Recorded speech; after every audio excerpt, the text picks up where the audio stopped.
भेड़ें और भेड़िए। एक बार एक वन के पशुओं को ऐसा लगा कि वे सभ्यता के उस स्तर पर पहुंच गए हैं जहां उन्हें एक अच्छी शासन व्यवस्था अपनानी चाहिए, और एक मत से यह तय हो गया कि वन प्रदेश में प्रजातंत्र की स्थापना हो।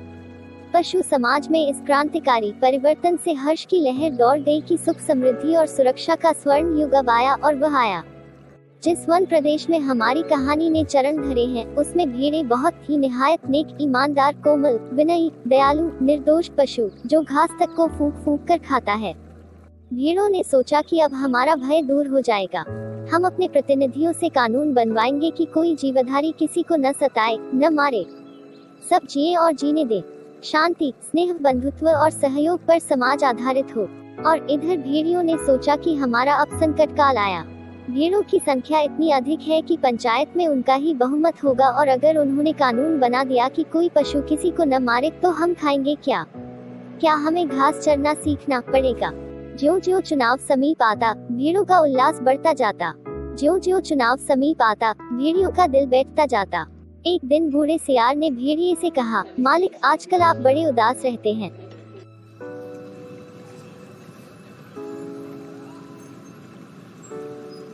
हर भेड़िए के आसपास 2-4 सियार रहते ही हैं। जब भेड़िया अपना शिकार खा लेता है, तब ये सियार हड्डियों में लगे मांस को कुतर कर खाते हैं और हड्डियां चूसते रहते हैं। ये भेड़िए के आसपास दुम हिलाते चलते हैं, उनकी सेवा करते हैं और मौके बेमौके हुआ हुआ चिल्लाकर उसकी जय बोलते हैं। तो बूढ़े सियार ने बड़ी गंभीरता से पूछा, महाराज, आपके मुखचिंद्र पर चिंता के मेघ क्यों छाए हैं? वह सियार कुछ कविता भी करना जानता होगा, या शायद दूसरे की उक्ति को अपना बनाकर कहता हो। खैर, भेड़िए ने कहा, तुझे क्या मालूम नहीं है कि वन प्रदेश में नई सरकार बनने वाली है? हमारा राज तो अब गया। सियार ने दांत निपोर कर कहा, हम क्या जाने महाराज, हमारे तो आप ही माई बाप हैं। हम तो कोई और सरकार नहीं जानते। आपका दिया खाते हैं, आपके गुण गाते हैं। भेड़िए ने कहा, मगर अब समय ऐसा आ रहा है कि सूखी हड्डियां भी चबाने को नहीं मिलेंगी। सियार सब जानता था, मगर जानकर भी न जानने का नाटक करना न आता तो सियार शेर न हो गया होता। आखिर भेड़िए ने वन प्रदेश की पंचायत के चुनाव की बात बूढ़े सियार को समझाई और बड़े गिरे मन से कहा, चुनाव अब पास आता जा रहा है, अब यहाँ से भागने के सिवा कोई चारा नहीं, पर जाएं भी कहाँ? सियार ने कहा, मालिक, सर्कस में भर्ती हो जाए। भेड़िए ने कहा, अरे वहाँ भी शेर और रीछ को तो ले लेते हैं, पर हम इतने बदनाम हैं कि हमें वहाँ भी कोई नहीं पूछता। तो सियार ने खूब सोचकर कहा, अजायब घर में चले जाए। भेड़िए ने कहा, अरे वहाँ भी जगह नहीं है, सुना है वहाँ तो आदमी रखे जाने लगे हैं। बूढ़ा सियार अब ध्यानमग्न हो गया। उसने एक आंख बंद की, नीचे के होंठ को ऊपर के दांत से दबाया और एकटक आकाश की तरफ देखने लगा, जैसे विश्वात्मा से कनेक्शन जोड़ रहा हो। फिर बोला, बस सब समझ में आ गया। मालिक, अगर पंचायत में आपकी भेड़िया जाति का बहुमत हो जाए तो? भेड़िया चिढ़कर बोला, कहाँ की आसमानी बातें करता है? अरे हमारी जाति कुल 10% है और भेड़े तथा अन्य छोटे पशु 90%। भला वे हमें काहे को चुनेंगे? अरे कहीं जिंदगी अपने को मौत के हाथ सौंप सकती है। मगर हाँ, ऐसा हो सकता तो क्या बात थी। बूढ़ा सियार बोला, आप खिन्न मत हुए सरकार, एक दिन का समय दीजिए, कल तक कोई योजना बन ही जाएगी। मगर एक बात है, आपको मेरे कहे अनुसार कार्य करना पड़ेगा। मुसीबत में फंसे भेड़िए ने आखिर सियार को अपना गुरु माना और आज्ञा पालन की शपथ ली। दूसरे दिन बूढ़ा सियार अपने 3 सियारों को लेकर आया। उनमें से उसने एक को पीले रंग में रंग दिया था, दूसरे को नीले में और तीसरे को हरे में। भेड़िए ने देखा और पूछा, अरे ये कौन है? बूढ़ा सियार बोला, ये भी सियार है सरकार, मगर रंगे सियार हैं। आपकी सेवा करेंगे, आपके चुनाव का प्रचार करेंगे। भेड़िए ने शंका की, मगर इनकी बात मानेगा कौन? ये तो वैसे ही छल कपट के लिए बदनाम है। सियार ने भेड़िए का हाथ चूमकर कहा, बड़े भोले हैं आप सरकार। अरे मालिक, रूप रंग बदल देने से तो सुना है आदमी तक बदल जाते हैं, फिर ये तो सियार हैं। और तब बूढ़े सियार ने भेड़िए का भी रूप बदला, मस्तक पर तिलक लगाया, गले में कंठी पहनाई और मुंह में घास के तिनके खूंज दिए। बोला, अब आप पूरे संत हो गए, अब भेड़ों की सभा में चलेंगे। मगर 3 बातों का ख्याल रखना, अपनी हिंसक आंखों को ऊपर मत उठाना, हमेशा जमीन की ओर देखना और कुछ बोलना मत, नहीं तो सब पोल खुल जाएगी और वहाँ बहुत सी भेड़ें आएंगी, सुंदर सुंदर, मुलायम मुलायम, तो कहीं किसी को तोड़ मत खाना। भेड़िए ने पूछा, लेकिन ये रंगे सियार क्या करेंगे? ये किस काम आएंगे?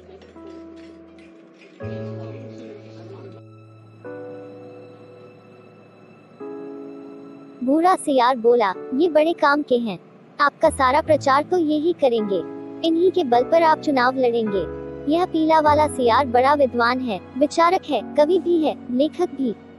यह नीला सियार नेता और पत्रकार है, और यह हरा धर्मगुरु। बस अब चलिए, जरा ठहरो। भेड़िए ने बूढ़े सियार को रोका। कवि, लेखक, नेता, विचारक, ये तो सुना है बड़े अच्छे लोग होते हैं, और ये तीनों? बात काटकर सियार बोला, ये तीनों सच्चे नहीं हैं, रंगे हुए हैं महाराज। अब चलिए, देर मत करिए।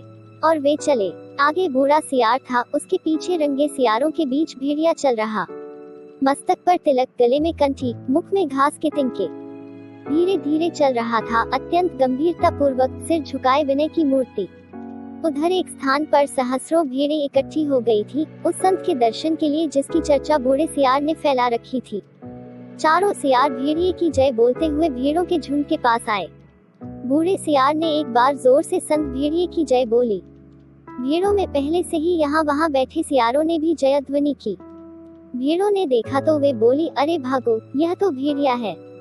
तुरंत बूढ़े सियार ने उन्हें रोककर कहा, भाइयों और बहनों, अब भय मत करो, भेड़िया राजा संत हो गए हैं, उन्होंने हिंसा बिल्कुल छोड़ दी है, उनका हृदय परिवर्तन हो गया है। वे आज 7 दिनों से घास खा रहे हैं, रात दिन भगवान के भजन और परोपकार में लगे रहते हैं।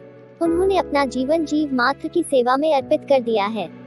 अब वे किसी का दिल नहीं दुखाते, किसी का रोम तक नहीं छूते। भेड़ों से उन्हें विशेष प्रेम है।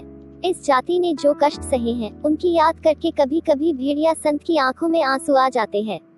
उनकी अपनी भेड़िया जाति ने जो अत्याचार आप पर किए हैं, उनके कारण भेड़िया संत का माथा लज्जा से जो झुका है, सो झुका ही हुआ है। परंतु अब वे शेष जीवन आपकी सेवा में लगाकर तमाम पापों का प्रायश्चित करेंगे। आज सवेरे की ही बात है कि एक मासूम भेड़ के बच्चे के पांव में कांटा लग गया तो भेड़िया संत ने उसे दांतों से निकाला, दांतों से। पर जब वह बेचारा कष्ट से चल बसा तो भेड़िया संत ने सम्मान पूर्वक उसकी अंत्येष्टि क्रिया की। उनके घर के पास हड्डियों का जो ढेर लगा है, उसके दान की घोषणा उन्होंने आज ही सवेरे को। अब तो वे सर्वस्व त्याग चुके हैं। अब आप उनसे भय मत करें, उन्हें अपना भाई समझें। बोलो, सब मिलकर संत भेड़िया जी की जय। भेड़िया जी अभी तक उसी तरह गर्दन डाले विनय की मूर्ति बने बैठे हैं। बीच में कभी कभी सामने की ओर इकट्ठी भीड़ों को देख लेते और टपकती हुई लार को गुटक जाते। बूढ़ा सियार फिर बोला, भाइयों और बहनों, मैं भेड़िया संत से अपने मुखारविंद से आपको प्रेम और दया का संदेश देने की प्रार्थना करता, पर प्रेमवश उनका हृदय भर आया है। वे गदगद हो गए हैं और भावातिरेक से उनका कंठ अवरुद्ध हो गया है, वे बोल नहीं सकते। अब आप इन तीनों रंगीन प्राणियों को देखिए, आप इन्हें न पहचान पाए होंगे। पहचाने भी कैसे? ये इस लोक के जीव तो है नहीं, ये तो स्वर्ग के देवता हैं जो हमें सदुपदेश देने के लिए पृथ्वी पर उतरे हैं। ये पीले विचारक हैं, कवि हैं, लेखक हैं, नीले नेता हैं और स्वर्ग के पत्रकार हैं, और हरे वाले धर्मगुरु हैं। अब कविराज आपको स्वर्ग संगीत सुनाएंगे। हाँ कवि जी। पीले सियार को हुआ के सिवा कुछ और तो आता ही नहीं था। हुआ चिल्ला दिया। शेष सियार भी हुआ बोल पड़े। बूढ़े सियार ने आंख के इशारे से शेष सियारों को मना किया और चतुराई से बात को यूं कहकर संभाला, भाई कवि जी तो कोरस में गीत गाते हैं, पर कुछ समझे आप लोग कैसे समझ सकते हैं? अरे कवि की बात सबकी समझ में आ जाए तो वह कवि काहे का?